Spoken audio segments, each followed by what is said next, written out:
दुनिया इस समय रेयर अर्थ मैग्नेट की दौड़ में लगी हुई है। ये वही मैग्नेट है जो इलेक्ट्रिक व्हीकल, मोबाइल फ़ोन और आधुनिक इलेक्ट्रॉनिक्स के लिए बेहद ज़रूरी माने जाते हैं। लेकिन इस दौड़ में अभी तक एक ही देश का दबदबा है और वो है चीन। जब चीन इन मैग्नेट के एक्सपोर्ट पर रोक लगाई थी तो पूरी दुनिया, खासकर भारत को इसका असर महसूस हुआ था। अब भारत ने चीन की इस पकड़ को चुनौती देने की ठानी है और भारत एक बड़ा कदम उठाने जा रहा है। अब सवाल ये है कि क्या भारत रेयर अर्थ मैग्नेट के मामले में दुनिया में चीन को टक्कर दे पाएगा? तो चलिए इस अपडेट को डिटेल में जानते हैं। लेकिन आगे बढ़ने से पहले एक रिक्वेस्ट है कि जो भी लोग इस चैनल पर नए हैं वो हमारे चैनल को सब्सक्राइब ज़रूर करें। इस काम के लिए कोई पैसे नहीं लगते हैं, बल्कि इससे हमें मोटिवेशन मिलता है। तो चलिए आगे बढ़ते हैं। रेयर अर्थ मैग्नेट के मामले में दुनिया में अभी भी चीन का दबदबा है। चीन ने अमेरिकी टैरिफ के जवाब में इसका एक्सपोर्ट बंद कर दिया था। इसका असर भारत पर भी दिखाई दिया। अब भारत ने इस क्षेत्र में चीन का दबदबा कम करने की तैयारी कर ली है। रेयर अर्थ मैग्नेट बनाने में भारत अपने इंसेंटिव प्रोग्राम को लगभग 3 गुना करने की तैयारी कर रहा है। ब्लूमबर्ग की एक रिपोर्ट के मुताबिक ये रकम 7,000 करोड़ रुपए यानी करीब $788 मिलियन से ज़्यादा है। इस स्कीम के तहत लोकल प्रोडक्शन के लिए इंसेंटिव दिए जाएंगे।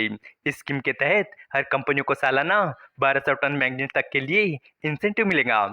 इंपोर्ट पर निर्भरता कम करने के अलावा सरकार मैग्नेटलेस मोटर यानी बिना मैग्नेट वाली मोटर पर रिसर्च को भी बढ़ावा देने पर विचार कर रही है।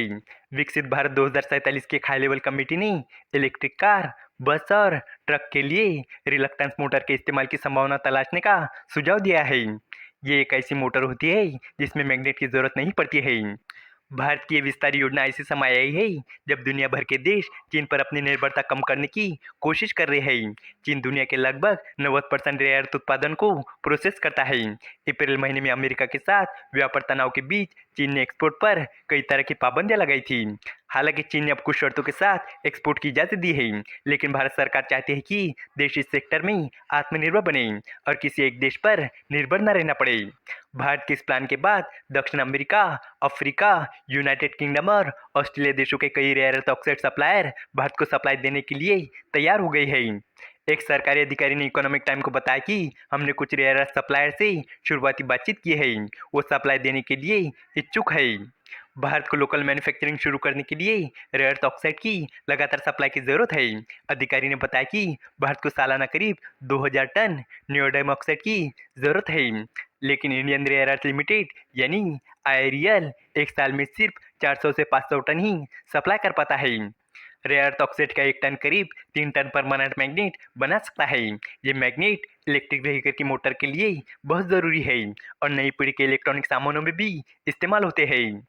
इसके अलावा आपको बता दूं कि इस साल के बीच में चीन ने रेयर अर्थ मिनरल की सप्लाई रोकनी शुरू कर दी थी, जिससे दुनिया के कई देशों को दिक्कत हुई। इसके बाद भारत ने तय किया कि अब वो इन खनिजों का उत्पादन अपने ही देश में करेगा। इसके लिए सरकार ने भारतीय कंपनियों को इंसेंटिव देना शुरू कर दिया।